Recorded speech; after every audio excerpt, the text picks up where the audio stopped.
Magandang umaga po. Narito na po ang magiging lagay ng panahon ngayong umaga na Martes, April 14, 2026.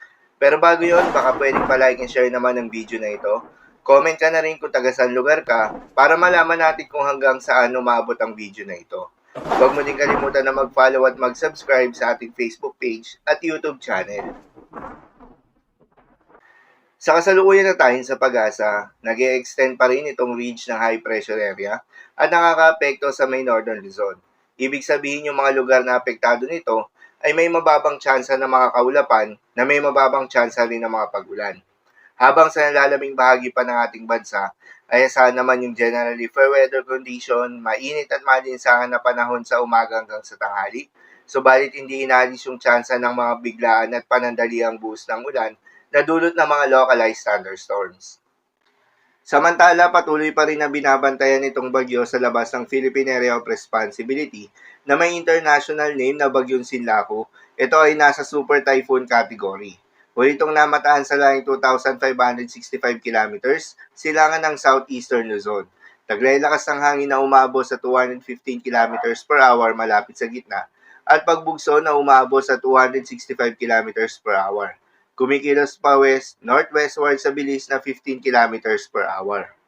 Base sa pinaka-latest tropical cyclone potential forecast ng Pag-asa, mababa na yung tsansa nito na pumasok ng Philippine Area of Responsibility dahil sa patuloy na pagkilos nito pahilaga.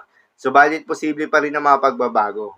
Kaya naman patuloy lamang na magantabay sa mga update nating ilalabas, lalo na ng Pag-asa.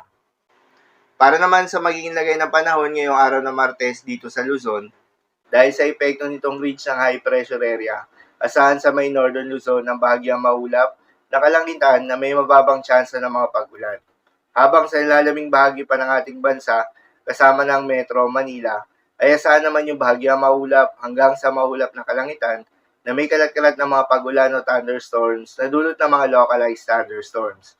Posible ang mga pagbaha o pagguho ng lupa during severe thunderstorms. At sa Visayas at Mindanao naman ay asahan rin yung bahagyang maulap hanggang sa maulap na kalangitan na may kalat-kalat ng mga pag-ulan o thunderstorms na dulot pa rin ng mga localized thunderstorms.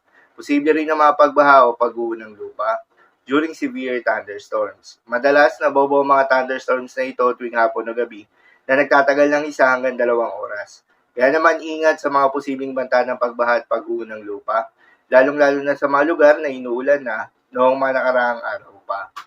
Para naman sa magiging lagay ng mga dagat baybayin, ayon sa Pag-asa ay wala pa rin tayong nakataas na gale warning sa anumang seaboards ng ating bansa.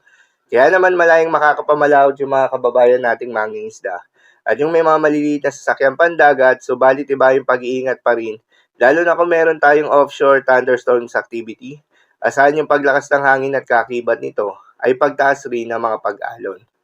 So yun lang po para sa lagay ng panahon ngayong araw ng Martes. Keep safe everyone.